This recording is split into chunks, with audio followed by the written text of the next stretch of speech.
திருமணத்துக்கு பிறகு இதெல்லாம் நடந்து கொண்டு தான் இருக்கிறது. குறிப்பாக வெளிநாட்டு கலாச்சாரத்தில் இதுதான் நிறைய ஃபோன் கால் வருகிறது. இதெல்லாம் நம்மளுடைய கலாச்சாரத்துக்கு ஒத்து வராது அப்படின்னு எடுத்துக்கிட்டாலும் சில இடங்கள்ல என்ன ஆகும், பர்டிகுலரா ரிஷவராசிக்கு life partner second husband second ஒய்ஃபை பார்க்கும் பொழுது இதனால கொஞ்சம் ஈகோ கிளாஷ் என்பது கொஞ்சம் ஜாஸ்தியாகவே வரும். இப்போ உங்களுடைய செகண்ட் ஹஸ்பண்ட் செகண்ட் ஒய்ஃபும் உங்களுடைய லைஃப் பார்ட்னரை பார்க்கிறார். ஆனால் லைஃப் பார்ட்னருக்கு பாதிப்பு வராது என குரு இங்கு காப்பாற்றி விடுகிறார்.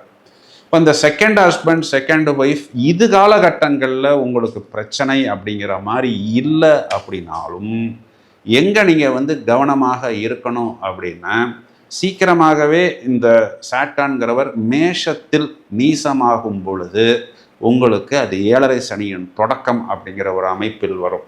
இந்த ஒரு விஷயத்தை மட்டும் கவனமாக வைத்துக்கொண்டு முடிந்தவரை உங்களை நீங்கள் பாதுகாப்பாகவும் பத்திரமாகவும் வைத்து கொள்ளணும்.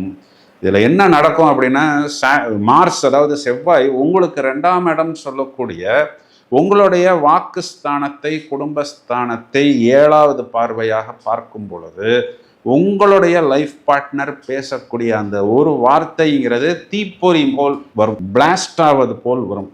அப்போ நீங்கள் உணர்ந்துடலாம், அப்போது உங்களுடைய லைஃப் பார்ட்னர் உங்களுடைய அந்த அஃபேரையோ இல்லை செகண்ட் லைஃபையோ கண்டுபிடித்து விட்டார் அப்படிங்கிறத நீங்கள் அந்த இடத்தில் கண்டிப்பாக உணர்வீர்கள்.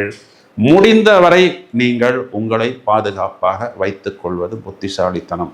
நம்மளுடைய கலாச்சாரம் என்றைக்குமே ஒருவனுக்கு ஒருத்தி அப்படிங்கிறத நீங்கள் மைண்டில் வைத்துக் கொள்வது சாலச் சிறந்தது. இப்போ நம்ம பார்த்த இந்த மார்ஸ் சாட்டர்ன் ஆஸ்பெக்ஷனை பற்றி மேலும் விவரங்கள் எடுக்க போகும் பொழுது